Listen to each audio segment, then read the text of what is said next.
नमस्कार मित्रांनो, 6 डिसेंबरच्या खूप खूप शुभेच्छा. आजच्या शुभमुहूर्तावरती मी आपल्या फॅमिलीची एक वेबसाईट लॉन्च करतो आहे. वेबसाईटचं नाव आहे shirasav.com. यावर गेल्यावर तुम्हाला कळेल की माझे 2 सब डोमेन्स आहेत, अध्यात्म.shirasav.com आणि videos.shirasav.com. यापैकी पहिला आपण बघूयात, अध्यात्म.shirasav.com. तुम्ही याच्यावर क्लिक केलं की हे अध्यात्म ओपन झालं. यामध्ये बेसिकली सगळ्या आरत्या, मंत्र, स्तोत्र जे मी याच्या आधीसुद्धा एक मोबाईल ॲप बनवलं होतं अध्यात्म नावाचं, सेम गोष्ट मी याच्यात केलेली आहे. फक्त ते थोडं जास्त फॅन्सी झालं होतं. त्याच्यात बरेचसे ॲडिशनल फीचर्स होते, जसं त्याच्यात ऑडिओ होता, व्हिडिओ होता. आता ते सगळं कमी केलेलं आहे. याच्यात फक्त टेक्स्ट आहे. तुम्हाला आरती किंवा मंत्र शोधायचे असतील तर मेन्यू बटनवर क्लिक करा. टॉप लेफ्ट कॉर्नरला आहे. हा पॅनल ओपन होईल. या पॅनलच्या टॉपला एक सर्च बार आहे. सो इथे तुम्ही मराठी किंवा इंग्लिशमध्ये सर्च करू शकता. फॉर एक्झाम्पल, मला जर दत्ताची आरती हवी असेल तर मी मराठी किंवा इंग्लिशमध्ये टाईप करून सर्च करू शकतो. इथे let me show Marathi as well. Suppose मी मराठीमध्ये करतो आहे तरीसुद्धा ते येतं. म्हणजे दत्त जरी मी म्हटलं, ते दुत्त झालं, DA मराठी मला टाईप नाही करता येत नीट. दत्त जर टाकलं तर येऊन जाईल ते, राईट.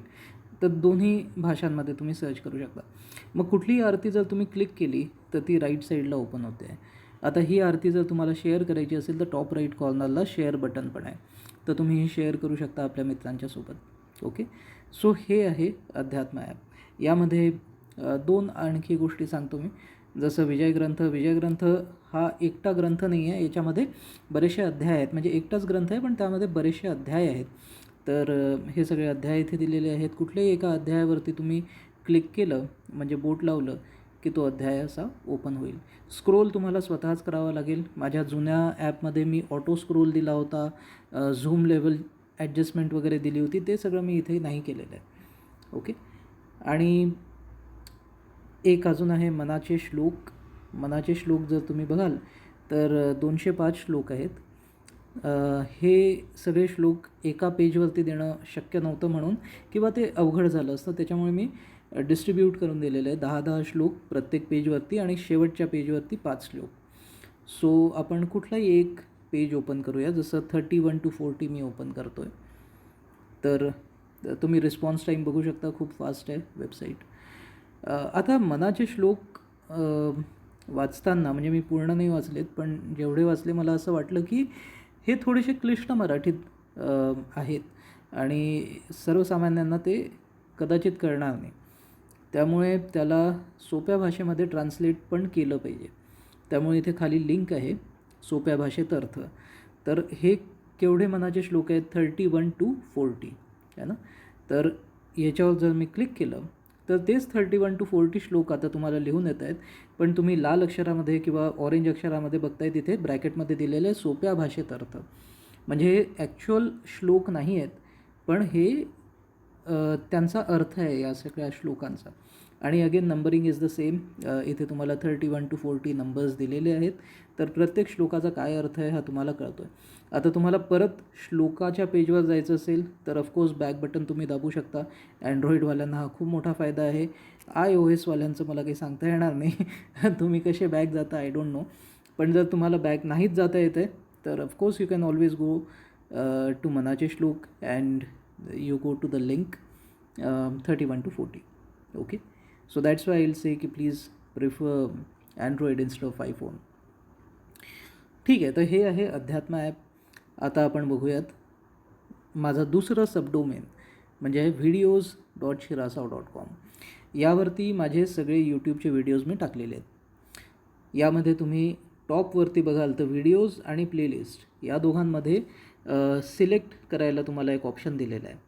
सध्या मी व्हिडिओज सिलेक्ट केलेले आहेत, म्हणून मेन्यू बटन क्लिक केल्यावरती हा जो साईड पॅनल येतो आहे यावर सगळ्या माझे व्हिडिओज दिसत आहेत. आणि ऑफकोर्स इथे फक्त इंग्लिशमध्ये तुम्ही सर्च कराल, कारण ही वेबसाईट फक्त इंग्लिशवाली आहे. तर यामध्ये जर तुम्हाला अनियन रिंग्स सर्च करायचं असेल तर अनियन रिंग्स मिळतील. आणि हे म्हणजे असं तुम्ही प्रत्येक व्हिडिओ माझा सर्च करू शकता. त्याच्यावर क्लिक केलं तर इथे ओपन होऊन जाईल. आणि इथे व्हिडिओ आहे हा यूट्यूबचाच व्हिडिओ आहे. इथेही बघाल तरीसुद्धा मलाच व्ह्यू मिळणार आहेत त्याचे. सो नो प्रॉब्लेम, तुम्ही कुठेही बघा, यूट्यूब ॲपमध्ये बघा किंवा इथे बघा. पण इथे जर बघाल तर तुम्हाला 2 ॲडव्हांटेजेस येतात. पहिलं की याच्यात तुम्हाला ॲड एक पण दिसणार नाही, आणि दुसरं की याला मी मिनिमाइज करू शकतो, म्हणजे मल्टीटास्किंग होऊ शकतं. चला मी हे दोन्ही गोष्टी करून दाखवतो. अनियन रिंग्सवाला व्हिडिओ मी प्ले करतो आहे. मी याला एक्सपांड पण करू शकतो. आता मी हे असं होम बटन दाबतो तर पहा तो व्हिडिओ इथे प्ले होतो. इथल्या इथे मी त्याला पॉज पण करू शकतो. इथल्या इथे मला त्याच्यासोबत खेळता येईल. मी थोडंसं त्याला एक्सपांड करून ठेवू शकतो, मला एवढंच पाहिजे, आणि ॲट द सेम टाईम मला आणखी जे काही काम करायचं असेल मी करू शकतो. आपल्या ऑफिसचं काम करायचं असेल आणि मला फक्त एक इन्सॅटमध्ये फक्त मी एक पॉडकास्ट म्हणून जस्ट बघतो आहे, किंवा मला आणखी काही पण, सपोज मला नेटफ्लिक्स पण चेक करायचं आहे ॲट द सेम टाईम, आणि इकडे हा व्हिडिओ पण सुरू आहे, तर हा व्हिडिओ चालू राहील आणि मी नेटफ्लिक्स पण चेक करेल. फक्त स्क्रोल करता येईल. ऑफकोर्स नेटफ्लिक्सचा आवाज सुरू झाला की हा आवाज बंद होईल. Many पण of you तोपर्यंत must तर be तुम्ही finding बघू शकता की difficulty काय आहे in काय नाही. chopping an so onion. This is called as multitasking. तर याच्यात तुम्हाला मल्टीटास्किंग करता येणार आहे. ओके, तुम्ही परत होम बटन दाबलं तरी हे काही मिनिमाइज होणार नाही. ठीक आहे, आणि परत जर हे सगळं बंद करायचं असेल तर तुम्ही एक तर या क्रॉसवरती क्लिक करू शकता, किंवा तुम्ही याच्यात एक्सपांड करू शकता. यामध्ये जाऊन तुम्ही बॅक बटन दाबू शकता. ठीक आहे. So this is how this application is.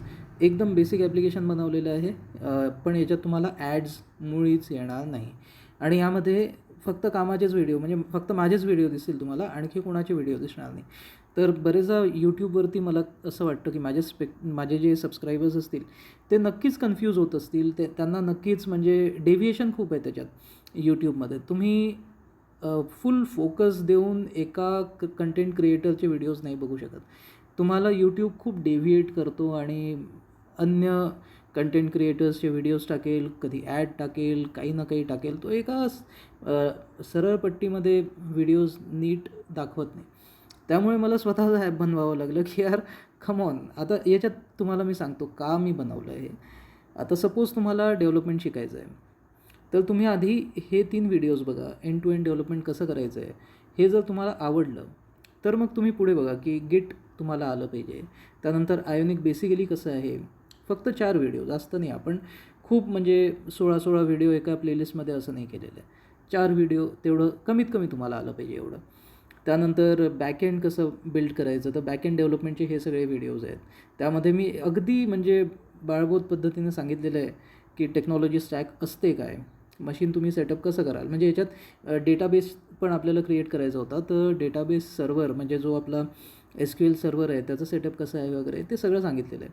त्यानंतर प्रोजेक्टचं स्ट्रक्चर तुमचं कसं असेल, सर्व्हिस लेअर काय असेल, UI लेअर काय असेल, हे सगळं सांगितलेलं आहे. त्यानंतर data access layer that is DAL तुम्ही बनवाल. त्यानंतर तुम्ही एंटिटी म्हणजे EDMX फाईल बनवाल. मग त्या EDMX फाईलवरून तुम्ही डेटाबेस जनरेट कराल. मग सीड डेटा तुम्ही ठेवू शकता, त्याने रिजनरेट करता येईल तुम्हाला डेटा कधीही फ्युचरमध्ये. आणि त्यानंतर तुम्ही .NETचा API बनवाल, म्हणजे .NETची एक वेब सर्व्हिस बनवाल. ठीक आहे, हे झालं तुमचं सर्व्हिस लेअर. त्यानंतर तुम्ही काय कराल, अँड्रॉईडचा प्रोजेक्ट बनवाल, तर अँग्युलरचा प्रोजेक्ट बनवाल, तर अँग्युलर प्रोजेक्ट क्रिएशन, त्याचे कंपोनंट्स काय असतात, राउटिंग काय असतं, सर्व्हिस काय असते त्याची. आता जी सर्व्हिस तुम्ही इथे वेब सर्व्हिस बनवलेली आहे ती कॉल कराल तुम्ही अँग्युलर सर्व्हिसमधून. ठीक आहे, म्हणजे UI मधल्या सर्व्हिसमधून. आणि त्यानंतर अँग्युलर फॉर्म्स काय असतात, कारण तुम्हाला बाइंडिंग करायची असेल तर तुम्हाला फॉर्म्स काय असतात हे कळालं पाहिजे. त्यानंतर राउटिंग. ठीक आहे, तर हे बेसिक गोष्टी आपण कवर केलं आहे. राउटिंग आधी पण सांगितलं होतं मी, पण ह्याच्यात थोडंसं जास्त डिटेलमध्ये सांगितलेलं आहे, कारण तिथेच अडतात लोक. राउटिंगच लोकांना कळत नाही. बेसिकली जर तुम्हाला राउटिंग एकदा कळाली, कंपोनंट्स कळाले, बाकी सगळं ठीकच आहे. म्हणजे तुम्हाला शिकायचं शिका, नाही शिकायचं तरी काम निघून जाईल तुमचं. तर हे झालं अँग्युलर. तर हे सगळं एवढं सगळ्यात जास्त इम्पॉर्टंट काम आहे. आता जर तुम्ही एवढं सगळं ऐकूनसुद्धा तरी अजून तुम्हाला त्याच्यात डीप डाईव्ह करायचं असेल तर अँग्युलर याच्या पलीकडे नका बघू, इतकं सफिशियंट आहे अँग्युलर. मग तुम्ही थोडंसं जावास्क्रिप्ट पण बघाल, कारण तुम्हाला इंटरव्ह्यूमध्ये फक्त अँग्युलर नाही येणार आहे, तुम्हाला जावास्क्रिप्ट पण येणार आहे. अँग्युलरचे जेवढे प्रश्न येऊ शकत होते तेवढे मी ऑलरेडी कवर केले. त्यानंतर तुम्ही जावास्क्रिप्ट पण मी खूप नाही सांगितलेलं आहे, जेवढ्याची गरज आहे तेवढे सांगितले, 5-6 व्हिडिओजमध्ये कवर केलेले आहे. त्यानंतर तुम्हाला CSS पण माहिती हवं जर तुम्ही फुल स्टॅक डेव्हलपरचा इंटरव्ह्यू देत आहे तर ते सगळे दिलेले आहे तिथे. CSSमध्ये मी खूप काही सांगितलेलं नाही, जेवढ्याचं काम आहे तेवढं आहे. पोझिशन ॲट्रिब्यूट तुम्हाला माहिती असायला पाहिजे, कारण नेहमी तुम्ही वापरता. Box model, box sizing, pseudo classes, pseudo elements. मग त्यानंतर हे सगळं फ्लेक्सबॉक्सचं चालू होतं. फ्लेक्सबॉक्स, मीडिया क्वेरीज, मग SAS, SCSS आणि लेस काय असतं, तिघांमध्ये काय फरक आहे आणि हे का CSSपेक्षा बेटर आहेत, हे सगळं दाखवलेलं आहे त्याच्यात. मग फ्लेक्सबॉक्स तुम्ही का वापरला पाहिजे आणि मग फ्लेक्सबॉक्सचे डिटेल्स सगळे, की आता पेरेंटला फ्लेक्स डिरेक्शन दिलं तर काय होणार, पेरेंटला फ्लेक्स रॅप दिला तर काय होणार, फ्लेक्स फ्लो दिला तर काय होणार, हे सगळं दिलेलं आहे. चाइल्डला ऑर्डर दिलं तर काय होणार, चाइल्डला फ्लेक्स ग्रो, फ्लेक्स श्रिंक वगैरे हे सगळं दिलं तर काय होणार. हे सगळे व्हिडिओज तुम्ही बघू शकता, खूप डिटेलमध्ये आणि चांगले बनवलेले आहेत. त्यानंतर ह्याची स्क्रोलची जी पोझिशन आहे ना, ही जात नाही. म्हणजे जर तुम्ही सर्च नसेल केलं तर याची पोझिशन कधीच मिस होत नाही तुमची. हे क्लोज पण झालं तरी त्याच स्क्रोल पोझिशनवर राहतो. ठीक आहे. त्यानंतर हे सगळं शिकलं जर तुम्ही, तर तुम्ही एक डेव्हलपर चांगले बनवू शकता. पण बरेचदा तुम्हाला एजाईल या गोष्टीची इन्फॉर्मेशनची गरज असते to clear your interviews. So इथे आता एजाईल स्टार्ट होतं. एजाईलसुद्धा मी अगदी बेसिक गोष्टी सांगितलेल्या आहेत. बेसिक एजाईलच्या ह्या काही गोष्टी सांगितलेल्या आहेत. त्यानंतर SAFe, that is scaled agile framework. आता ह्याचे पण मी खूप डिटेलनी सांगितले, फक्त 10 व्हिडिओ असतील याचे. ठीक आहे, अगदी बेसिक, आणि हे सगळे हिंदीमध्ये पण आहेत बाय द वे. तर खूपच सिम्पल सांगितलेलं आहे.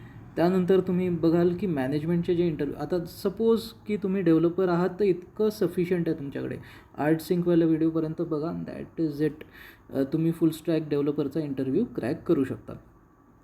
आता जर तुम्ही जास्त एक्सपिरियन्स्ड असाल, म्हणजे 6 इयर्स अँड अबव जर तुमचा एक्सपिरियन्स असेल आणि आता तुम्ही टीम लीड असाल आणि तुम्हाला मॅनेजमेंटमध्ये पदार्पण करायचं आहे, तर मग तुम्ही याच्या पुढचे व्हिडिओज बघा. म्हणजे PI प्लॅनिंग कसं करावं, म्हणजे हे काय आहे, हे मॅनेजमेंट इंटरव्ह्यूचे क्वेश्चन्स आहेत.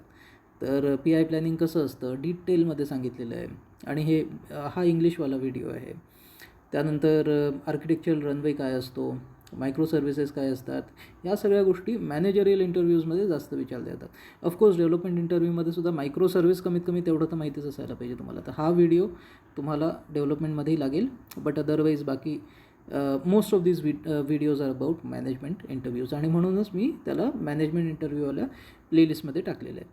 त्यानंतर नेक्स्ट प्लेलिस्ट आहे आपली पीपल स्किल्स. जर तुम्ही मॅनेजर असाल तर तुम्ही day in and day out काय काम केलं पाहिजे, तुम्ही टीमला फ्रिक्वेंट फीडबॅक्स दिले पाहिजे, तेव्हाच कुठे ते इम्प्रूव्ह होतील. त्यानंतर बॅलन्स्ड मॅनेजर असा, तुम्ही खूपच गोड नका राहू आणि खूप तिखट पण नका राहू, थोडंसं म्हणजे बॅलन्स करत चला. You should never be over qualified for the interview. हे मी पर्सनल एक्सपिरियन्सवरून हा व्हिडिओ बनवलेला आहे. Don't be over qualified. अगदी खूप जास्त हुशारी नका पाजळू आपल्या इंटरव्ह्यूमध्ये. तेवढंच सांगा जेवढ्याची गरज आहे, किंवा तेवढंच सांगा जेवढं त्या जॉब डिस्क्रिप्शनमध्ये तुम्हाला सांगितलेलं आहे त्याने. ठीक आहे, जास्त जर तुम्ही सांगितलं, होऊ शकतं तो समोरचा माणूस तुम्हाला ओव्हर क्वालिफाईड म्हणून रिजेक्ट करू शकतो. ठीक आहे, एस्पेशली जर तुम्हाला 10 वर्ष आणि याच्यावरून जास्त एक्सपिरियन्स असेल, तर थोडंसं आपले स्किल सेट जरा कंट्रोलमध्ये ठेवा. कारण बरेचदा रिजेक्शन्स 10+ इयर्स एक्सपिरियन्सवाले जे लोक असतात त्यांचा बरेचदा रिजेक्शन 2 कारणाने होतात. एक म्हणजे यू आर ओव्हर क्वालिफाईड, आणि दुसरं म्हणजे तुम्ही सॅलरी खूप जास्त मागताय. ह्या 2 कारणांच्यामुळे तुमचे रिजेक्शन खूप होऊ शकतात. So look at what is the requirement. त्यांचं बजेट केवढं आहे, त्यांचा खिसा जेवढा मोठा असेल तेवढंच तुम्ही मागा, आणि त्यांना जेवढं जॉब डिस्क्रिप्शन आहे तेवढंच ज्ञान तुम्ही त्यांच्यासमोर सादर करा. खूप जास्त असं नाही सांगायचं की यार मेरे को तो सभी आता है, डोंट डू दॅट. त्यानंतर हे सगळं झालं की त्यानंतर मग बाकी सगळी प्लेलिस्ट आहे. हे सगळ्यात इम्पॉर्टंट आहे काम मिळणं. ठीक आहे, तर just to get your job तुम्हाला हे सगळं एवढं वाचणं आहे. आणि त्याच्यानंतर जर तुम्हाला इंग्लिश इम्प्रूव्ह करायची असेल तर इंग्लिशची एक खूपच छोटी प्लेलिस्ट आहे, पण याच्यामध्ये प्रोनन्सिएशन, आता प्रोनन्सिएशन हे जर तुम्ही म्हटलं तर मी 130 वर्ड्सचं प्रोनन्सिएशन याच्यात दिलेलं आहे. तर हे एकच व्हिडिओ बनवतो मी, पण मोठा असतो, फुल कव्हर करणारा असतो, तर बघितला तर कव्हर होऊन जाईल तुमचं सगळं. Don't worry about it. Tenses, मग बायोडेटा, सी व्ही, आणि हा छोटासा व्हिडिओ आहे, याचं काही गरज नव्हती अशी, पण बेसिकली डिफरन्स काय आहे, बायोडेटा, रेझ्युमे आणि सी व्हीमध्ये काय डिफरन्स असतो ते सांगणारा व्हिडिओ. कॉफी टाईप्स, याची काही खास आवश्यकता नाही आहे, पण आता हा रिलेटेड टू इंग्लिश होता म्हणून मला सोबत टाकावा लागला. त्यानंतर मग हे इथून सगळे ट्रिव्हियल व्हिडिओज, आता यांचं तसं काही काम नाही आहे, पण आता हॉबी म्हणून जर तुम्हाला जस्ट एक विरंगुळा म्हणून जर बघायचं असेल, लीजर टाईममध्ये बघायचं असेल, तर हे सगळे किचनवाले व्हिडिओज आहेत. त्यानंतर माझे सिंगिंगवाले व्हिडिओज आहेत, मी सिंग केलेले सॉंग्स. त्यानंतर ह्या आरत्या मी म्हटलेल्या आरत्या आहेत, तर हे ऑडिओ आहेत. अध्यात्म ॲपमध्ये तुम्हाला फक्त टेक्स्ट होतं, तर याच्यामध्ये व्हिडिओ आणि ऑडिओ, म्हणजे बेसिकली याच्यात फक्त मी आय थिंक आरतीला एक असं पेन त्याच्याखाली ठेवलेलं आहे आणि मी वाचून दाखवतो आहे ती आरती, असं आहे. ओके, तर हे अध्यात्मवाले व्हिडिओज मिळतील तुम्हाला. हां, जर तुम्हाला यूट्यूब चॅनल स्टार्ट करायचं असेल तर हे सगळे व्हिडिओज, यूट्यूब टिप्सवाले सगळे व्हिडिओज तुम्ही बघू शकता. त्यानंतर माझे जे ट्रॅव्हलवाले व्हिडिओज आहेत, व्लॉगिंगवाले, म्हणजे मी कुठे जर अकोला ते अमरावती बाय कार गेलो, तर मी नॉर्मली विदर्भात जेव्हा फिरतो आहे, एस्पेशली रिसेंटली, तर मी विदर्भातले नवीन रस्ते दाखवण्याचा मी मॅक्झिमम प्रयत्न करतो आहे, कारण मला असं वाटतं की गडकरीजींनी खूप चांगलं काम केलेलं आहे. खूप चांगले रस्ते आमचे सुधारलेत, आणि म्हणून बेसिकली बिईंग अ विदर्भियन मला त्या गोष्टीचं प्राऊड फील होतं की आज आमचे रस्ते चांगले आहेत. त्यामुळे मी ते आवर्जून दाखवतो. जर मी माझं मूळ गाव अकोला आहे, तर अकोल्याच्या आसपास जर मी कधी गेलो कारने, तर आजकाल मी त्याचे व्हिडिओ टाकतो आहे की पहा आमचे रस्ते खूपच सुधारलेत भाऊ. ठीक आहे, तर ते हे सगळे व्हिडिओ आहेत. त्यानंतर हां, आता प्रॉडक्ट रिव्ह्यूज, माझे जेवढे प्रॉडक्ट रिव्ह्यूवाले व्हिडिओ ते आहेत. त्यानंतर फिल्म रिव्ह्यूवाले जेवढे व्हिडिओ आहेत हे तुम्हाला दिसतील, आणि फायनली गेमिंगवाले जेवढे व्हिडिओज आहेत. ठीक आहे, तर प्रायोरिटी वाईज जे शिकण्यालायक व्हिडिओज होते ते मी वरती टाकले, आणि जे नॉट सो इम्पॉर्टंट होते ते मी खाली टाकले. ठीक आहे, तर अशी आहे ही प्लेलिस्ट आणि त्यांचा सिक्वेन्स. तर हे बघा, आता किचन आणि त्याच्या किचनपासून ट्रिव्हियल सगळ्या चालू होतात गोष्टी. इंग्लिशपर्यंत तुमचं वरून इंग्लिशपर्यंतची जी प्लेलिस्ट आहे ती तुमच्या कामाशी निगडीत आहे, त्यामुळे मी त्यांना टॉपमोस्ट प्रायोरिटीवर ठेवलं. आणि गेमिंग जर मी म्हटलं तर गेमिंग सगळ्यात लो प्रायोरिटी काम आहे माझ्यासाठी. फिल्म रिव्ह्यू, फिल्म बघणं हे अगदी लो प्रायोरिटी. फिल्म्स मी युजली तेच रिव्ह्यू करतो ज्यांचा काही सोशल मेसेज चांगला असेल वगैरे, किंवा ज्यांची थोडीशी हवा आहे, आणि if I go first day first show, तर युजली त्याचं पण मी व्हिडिओ. पण मला असं वाटतं की films are not so important. Product reviews, मला असं वाटतं की प्रॉडक्ट परचेस करणं नाही करणं ती तुमचं वैयक्तिक स्वातंत्र्य आहे, आणि you should not see my review to purchase something. म्हणूनसुद्धा मी त्याला लो प्रायोरिटीवर घेतले. रोड ट्रिप्स, अगेन हे फक्त मॅसेजिंगच्यासाठी, विदर्भातले रस्ते चांगले झाले म्हणून म्हणतो आहे, तर हा माझा पर्सनल मॅसेजिंग आहे. I should not influence you so much. त्यानंतर यूट्यूब टिप्स, आता ज्याला यूट्यूबचे टिप्सच बघायचे तोच खाली स्क्रोल करून बघूनच येईल, तर त्यामुळे मी हे सगळे खाली ठेवलेले आहेत, आणि वरती मी इंग्लिशपर्यंत त्या गोष्टी ठेवलेल्या आहेत ज्याचं खरंच तुम्हाला काम आहे. ओके, अगदी म्हणजे you cannot do without it. आणि please, I would encourage you to go through all these videos. हे खरंच चांगले व्हिडिओज आहेत. माझ्या 16 वर्षाच्या आय टीमधल्या एक्सपिरियन्सचा एक निचोड समजू शकता तुम्ही. राईट फ्रॉम डेव्हलपमेंटल मॅनेजमेंट, मी जे काही शिकलेलो आहे मी त्याच्यावर व्हिडिओ बनवून टाकतो आहे. So I will highly encourage you to go through it. Again या ॲपमध्ये सुद्धा तुम्हाला काही शेअर करायचं असेल तर टॉप राईट कॉर्नरला शेअर बटन आहे, तर ज्या पेजवर तुम्ही असाल ते पेज तुम्ही शेअर करू शकाल using this share button. Okay, so this is all. Do let me know how you like my shirasao.com and both the subdomains, that is adhyatma.shirasao.com and videos.shirasao.com. Okay, and until next time, this is Amit signing off. Jai Shri Ram.